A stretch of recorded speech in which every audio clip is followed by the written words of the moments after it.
একটি গুরুত্বপূর্ণ তাৎপর্যপূর্ণ মাস শাবান, যে শাবানের মাস শেষ হতে না হতেই শুরু হয়ে যাবে রমাদানুল করিম। শাবান মাস সম্পর্কে আমাদের কিছু কথা জানার আছে, কিছু কাজ করার আছে। ওসামা ইবনে যায়েদ রাদিয়াল্লাহু তাআলা আনহু নবী করিম সাল্লাল্লাহু আলাইহি সাল্লামের অত্যন্ত আদরের, অত্যন্ত স্নেহের একজন বয়সে ছোট সাহাবী ছিলেন। ওসামা ইবনে যায়েদ রাদিয়াল্লাহু তাআলা আনহু বলেন, সাআলতু রাসূলুল্লাহি সাল্লাল্লাহু আলাইহি ওয়াসাল্লাম, আমি নবী সাল্লাল্লাহু আলাইহি সাল্লামকে জিজ্ঞাসা করলাম, ইয়া রাসূলুল্লাহ, লাম আরাকা তাসুমু শাহরাম মিনাশ শুহুরি মা তাসুমু শাবান।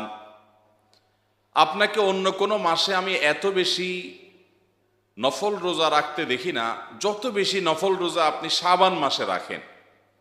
এর কারণটা কি? তখন নবী করিম সাল্লাল্লাহু আলাইহি সাল্লাম বলেছেন, যাকা শাহরুন ইয়াগফুলুন নাসু বাইনা রাজাব ওয়া রমাদান ওয়া হুয়া শাহরুন তুরফাউ ফীহিল আমালু ইলা রাব্বিল আলামিন ফাউহিব্বু আন ইউরফা আমালি ওয়া আনা সাইম। অর্থাৎ দুটি কারণে এই মাসে আমি বেশি নফল রোজা রাখি। তার একটি হলো সম্মানিত 4টি মাসের একটি হলো রজব, আবার রমাদান হলো বছরের সবচেয়ে শ্রেষ্ঠ মাস। তো শাবানের একদিকে আছে বছরের শ্রেষ্ঠ মাস, আর অপর দিকে আছে সম্মানিত 4 মাসের এক মাস। সম্মানিত মাস হওয়ার কারণে রজবের প্রতি ইমানদারদের বিশেষ গুরুত্ব থাকে, খেয়াল থাকে, যত্ন থাকে। সেই মাসটিকে গুনাহমুক্তভাবে কাটাবার চেষ্টা ইমানদার করে, কারণ আল্লাহ কোরআনে বলেছেন, ফালা তাজলিমু ফিহিন্না আনফুসাকুম, সম্মানিত মাসগুলোতে নিজের প্রতি নিজের অবিচার করবে না। তো রজব মাসের প্রতি মানুষের বিশেষ কেয়ার এবং যত্ন নেয় ইমানদাররা। আবার রমাদান মাস তো বছরের শ্রেষ্ঠ মাস, আমলের মাস, আমলের ভরা বসন্ত, অতএব ওই মাসে তো মানুষ সাধ্য অনুযায়ী ইবাদত নেকামল করার চেষ্টা করেই। দুটি গুরুত্বপূর্ণ মাসের মধ্যবর্তী এই মাসটিতে মানুষ সাধারণত গাফেল থাকে, অর্থাৎ বিশেষ কোনো যত্ন অনেকে নেয় না, কারণ এটা না সম্মানিত মাস, না এটা সাইয়্যিদুশ শুহুর রমজান মাস। তো এই জন্য এই সময়টাতে আমি বিশেষভাবে ইবাদত বন্দেগীতে মগ্ন হই, বিশেষ করে নফল রোজাতে। কারণ যেই সময়টাতে কেউ ইবাদত বন্দেগী করে না, অবহেলা করে, উদাসীন থাকে, সেই সময়টাতে ইবাদতের গুরুত্ব, তাৎপর্য, ফজিলত অন্য সাধারণ সময় যখন সবাই করে তার চাইতে কোনো কোনো দিক থেকে অনেক বেশি। এই জন্য এই টাইমটাতে আমি নফল রোজা বেশি রাখার চেষ্টা করি। এ হাদিসের আলোকে আমরা এই কথাও জানতে পারলাম, যে আমলটা মানুষ সাধারণত করে না, ওই আমলটা যদি আপনি করেন, যে সময়টাতে মানুষ ইবাদত বন্দেগীর ব্যাপারে তেমন মনোযোগ দেয় না, সে আমলটাতে, সেই সময়টাতে যদি আপনি ইবাদত বন্দেগীতে মনোযোগ দেন, তখন তার বিশেষ তাৎপর্য আছে, বিশেষ গুরুত্ব আছে, বিশেষ মর্যাদা আছে। ধরুন ভোর রাতের সময়টা মানুষ ঘুমিয়ে থাকে, গাফলতিতে, উদাসীনতায়, অবহেলায় মানুষ শুয়ে থাকে। ওই সময়টাতে যদি কেউ উঠে তাহাজ্জুদের নামাজ পড়ে, আল্লাহর কাছে দোয়া করে, রোনা জারি করে, ইবাদত বন্দেগী করে, জিকির আজকার করে, কোরআনে কারীমের তিলাওয়াত করে, তাহলে তার মর্যাদা আল্লাহ তাআলার কাছে অন্য অনেকের চাইতে বেশি হয়। কারণ সবাই যখন উদাস, তিনি তখন ইবাদত বন্দেগীতে মগ্ন এবং ইবাদত বন্দেগীর প্রতি আগ্রহী। ঠিক একইভাবে একজন সম্মানিত মানুষকে সবাই সালাম দেয়, একজন রিকশাওয়ালা, দিনমজুর, খেটে খাওয়া মানুষ, গরিব অভাবী মানুষ, কিংবা একজন এমন মানুষ যাকে কেউ সচরাচর সালাম দেয় না, ইজ্জত সম্মান করে না, তিনি হয়তো অশিক্ষিত, সাধারণ গরিব কোনো মানুষ, যেহেতু কেউ তাকে সালাম দেয় না, এই জন্য আপনি রিকশাওয়ালাকে নেমেই বা উঠার আগে সুন্দর করে সালাম দিলেন, হাত মিলালেন, তার সাথে অভিবাদন করলেন, মুস্কি হেসে কথা বললেন। সবাই যেহেতু তার ব্যাপারে অবহেলা করে, আপনি একজন মুসলমান হিসেবে ওই অবহেলার জায়গাটাতে বিশেষভাবে যত্ন নিলেন, তাহলে আল্লাহর কাছে আপনার মর্যাদা অনেক বাড়বে। এই হাদিস থেকে বোঝা যায়। কারণ নবী করিম সাল্লাল্লাহু আলাইহি ওয়াসাল্লাম এই হাদিসে বলেছেন, শাবান মাসে তিনি নফল রোজা বেশি রাখেন, কারণ এই মাসটিতে মানুষ তুলনামূলকভাবে একটু উদাস থাকে, মনে করে ইবাদত বন্দেগী, নেকামল সব তো রমজান আসছে, তখন তো করবই, অতএব এখন শুধুমাত্র বসে বসে শরীর তাও দেই, শুধু বসে বসে আমরা প্রস্তুতি নিতে থাকি, প্রহর গুনতে থাকি, তো রমাদান আসবে তখন করব, এদিকে রজব সম্মানিত ছিল তখন করেছি, মাঝখানে এই মাসটাতে মানুষ উদাস থাকে, অবহেলা করে। এই জন্য নবী সাল্লাল্লাহু আলাইহি সাল্লাম বলেছেন ওই অবহেলার সময়ের কারণে এই মাসে আমি নফল রোজা বেশি করে রাখি। এটা হলো এই মাসে অর্থাৎ শাবান মাসে নবী সাল্লাল্লাহু আলাইহি সাল্লামের অধিক হারে বেশি বেশি নফল রোজা রাখার প্রথম কারণ।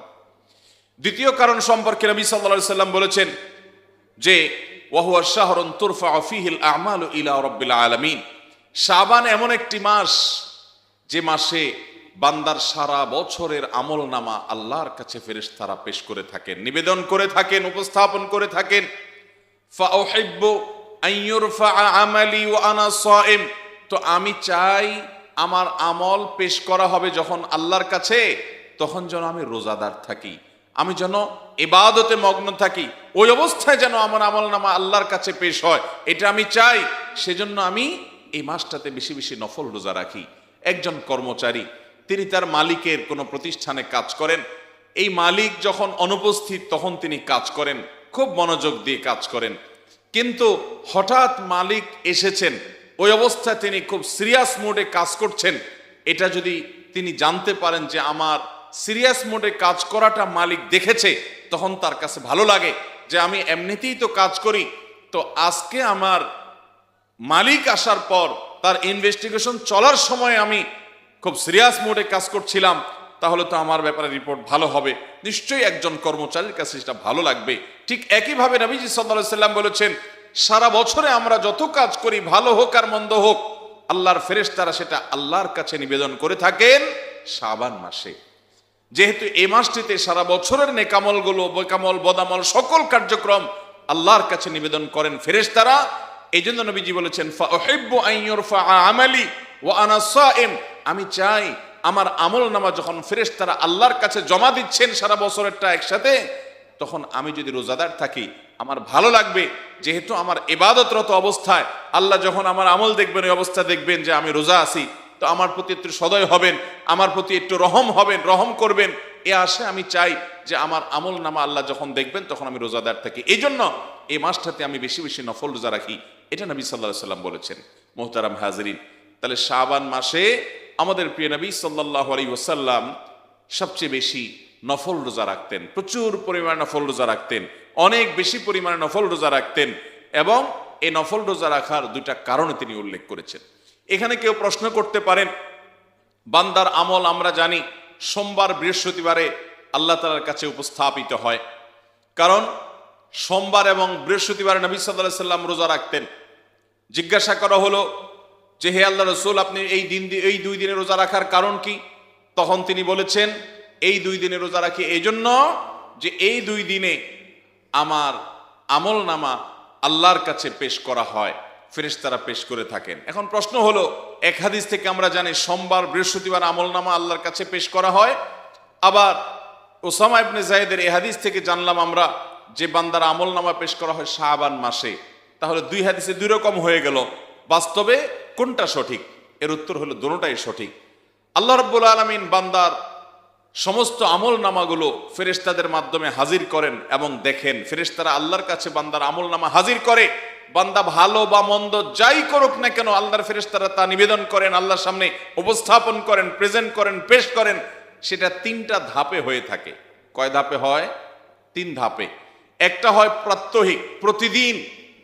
বিভিন্ন হাদিস থেকে বোঝা যায় আল্লাহর কিছু ফেরেশতারা সকালে জমিনে নেমে, পৃথিবীতে যখন যেখানে সকাল হয় তখন জমিনে নেমে পৃথিবীতে এসে মানুষের কার্যক্রমগুলো সব লিপিবদ্ধ করেন সারাদিন। সন্ধ্যা পর্যন্ত তারা প্রতিটা মানুষের কর্মকাণ্ড সমূহ লিপিবদ্ধ করার পর এই ফেরেশতার দল সবাই উপরে চলে যায় এবং আরেক দল সন্ধ্যায় আসে, তারা রাতের হিসাব নিকাশ করে, বান্দার সমস্ত আমলনামাগুলো লেখে। এই ফেরেশতারা যখন আল্লাহর কাছে যায় তখন আল্লাহ জিজ্ঞাসা করেন আমার বান্দাকে কি অবস্থায় দেখে এসেছো? তখন তারা রিপোর্ট দেয় যে আল্লাহ এই অবস্থায় তাকে দেখে এসেছে, অর্থাৎ সে ইবাদত বন্দেগী করছে কিংবা কোনো গুনাহে লিপ্ত কিংবা সে অবহেলা করছে। আল্লাহর কাছে বান্দার রিপোর্ট তারা পেশ করে থাকে। তো এই হাদিস থেকে বোঝা যায় প্রতিদিন সকাল এবং সন্ধ্যায় দুইবার প্রাত্যহিক বান্দার আমলনামা আল্লাহর কাছে পেশ করা হয়। এটা হলো প্রতিদিনের রিপোর্ট, ডেইলি রিপোর্ট। আরেকটা হলো উইকলি রিপোর্ট, সাপ্তাহিক রিপোর্ট। সেটা হলো সোমবার এবং বৃহস্পতিবার দুইবার প্রতি সপ্তাহেরটা নিবেদন করা হয়। আরেকটি হলো ইয়ারলি রিপোর্ট, বান্দার সারা বছরের আমল, সারা বছরের কর্মকাণ্ড এবং কার্যক্রম, এটা আল্লাহ রাব্বুল আলামিনের কাছে উপস্থাপন করা হয়, নিবেদন করা হয়, পেশ করা হয় শাবান মাসে। মুহতারাম হাজিরিন, এখান থেকে বোঝা গেল এই সকাল সন্ধ্যার সময়, সোমবার, বৃহস্পতিবার এবং শাবান মাস, এই সময়গুলোকে আমাদেরকে বিশেষভাবে যত্ন নিতে হবে এবং এই সময়গুলোতে ইবাদত বন্দেগী, জিকির আজকার এবং আল্লাহর দিকে মনোনিবেশ করতে হবে। আল্লাহ আমাদেরকে সে তৌফিক দান করুন।